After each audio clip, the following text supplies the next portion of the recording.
all are fine. So now I will going to teach English language chapter number 2, Dear Mrs. Naidu. So this is the story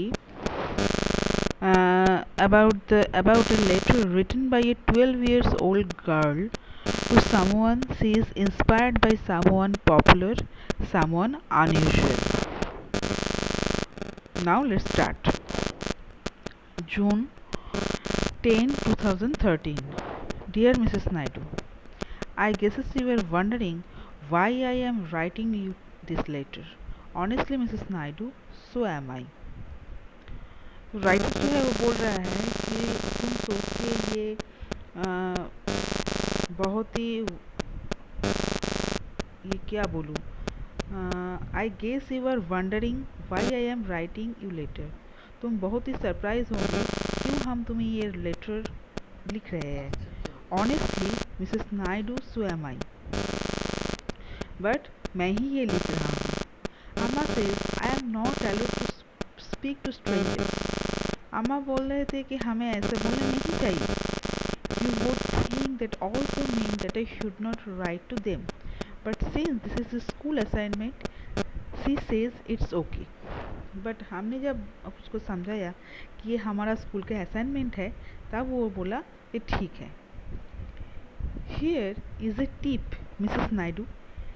If you ever want adults to let you do something, just tell them it is a school assignment. They will 100% agree to it every time. Now the page number 23. Maybe I should start from the beginning. तो हम शुरू से start कर रहे हैं. The beginning was last week. When was the beginning? The beginning was last week. Underline this. Last week I started class 6 and I met our new teacher Amy, who is not like any teachers I have had before. Last week हमने class 6 में था, class 6 में start किया था हमारा class, and हमने meet किया था हमारा न्यू टीचर जिसका नाम है एनी मिस, जो औरों के और टीचर की तरह नहीं था, अदर्स टीचर की तरह नहीं था. For example, Anime says she does not think school should be about memorizing things and saying them back. For an example, writer बोल रहा है ये जो एनिमीज था वो सोचे थे कि ये जो स्कूल है ये मेमोराइजिंग थिंग नहीं है. What is the meaning of memorizing?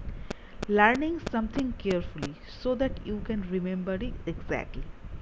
तो स्कूल याद करने का जगह नहीं है. And saying them back. She says memorizing thing and saying them back makes you a parrot. ये अगर ये memorizing thing होता जो हमें केयरफुली लर्न करना था और उसको फिर से बताना था, वो makes a man like a parrot, not a person. जैसे पैरट को जो सिखाया जाता है वो वही दोहराता है, तो वो उसको उसको करने से आदमी पैरट बन जाता है, नॉट लाइक अ पर्सन.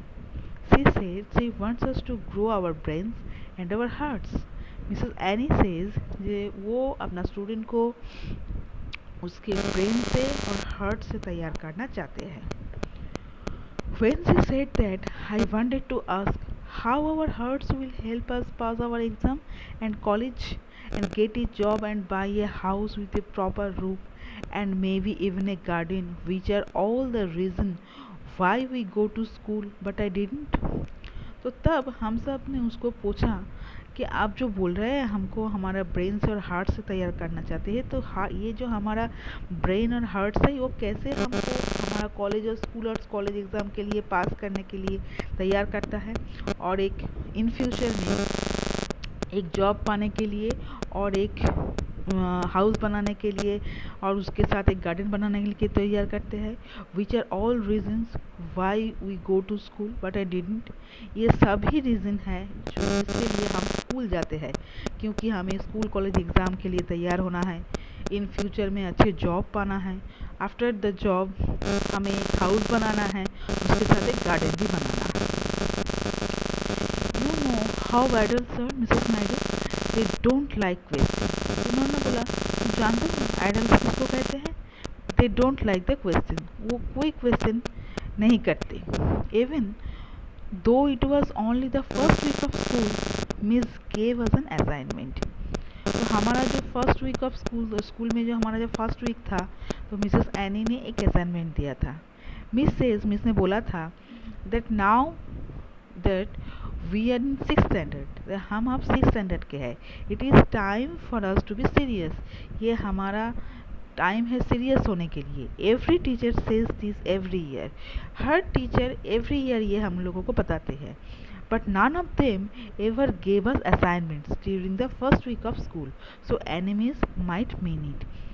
सब लोग एक साथ ये बताते तो थे, पर कोई भी फर्स्ट वीक में ये असाइनमेंट हमको नहीं देते जो एनिमीज ने दिए थे। The assignment is to write letters to someone we would like to get to know better. ये जो असाइनमेंट क्या था? ये असाइनमेंट था किसी को लेटर लिखने के लिए, who would like to get to know better, जो तुमको सबसे अच्छा लगता है। She said that we could pick anyone as long as we explain why. तो हम किसी को भी ले सकते हैं, पिक कर सकते हैं, और उसको हमें क्यों सबसे अच्छा लगता है वो हमें एक्सप्लेन करना है। तो ये था असाइनमेंट का subject matter. So this paragraph is very important. Next para, As you have probably concluded, Mrs. Naidu, I picked you. तो ये जो राइटर था ये मिसेस नायडू को कंक्लूड किया था और उसका नाम है पिक किया था। This is the first time I have written the word concluded. Writer first time concluded जो वर्ड है एंड एविडेंस, ये कंक्लूडेड और एविडेंस जो वर्ड है, इंग्लिश वर्ड है, उसको यूज़ करे थे। तो what is the meaning of concluded?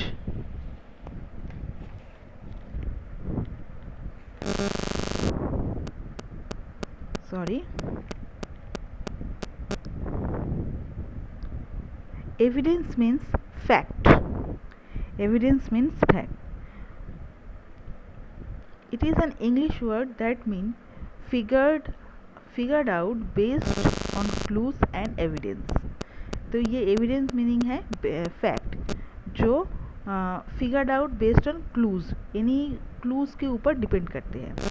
I learn it by reading detective stories. ये जो एविडेंस जो वर्ड है ये बेसिकली डिटेक्टिव जो स्टोरी होता है उसमें ही हम देख सकते हैं।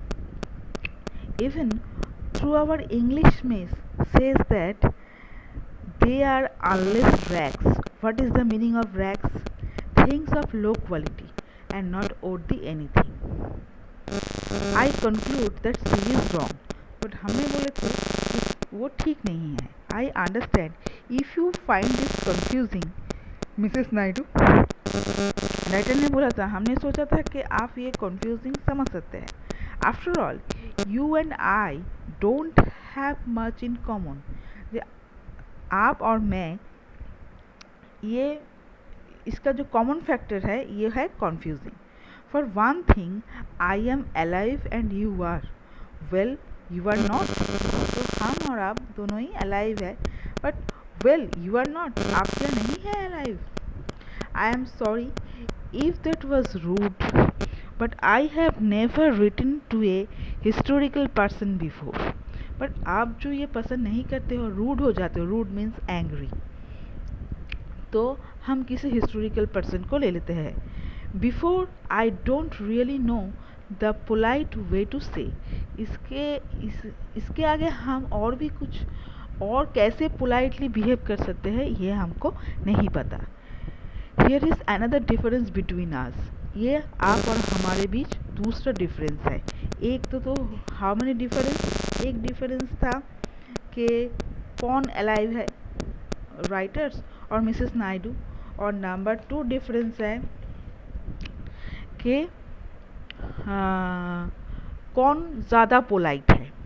Here is another difference, when you were 12, which is how old I am now, you wrote a poem that was thousands of lines long and it was in English. जब आप हमारे तरह 12 ईयर्स के था जब जो हम अब है, तब आप एक पोएम लिखे थे 1000 लाइन के, जो था इंग्लिश में। I don't think I could write that many lines in any language, definitely not in English. तो राइटर सोच रहे थे हम किसी भी लैंग्वेज में इतना 1000 लाइन्स का पोएम नहीं लिख सकते हैं, डेफिनेटली इंग्लिश में तो है ही नहीं, कोई भी लैंग्वेज में।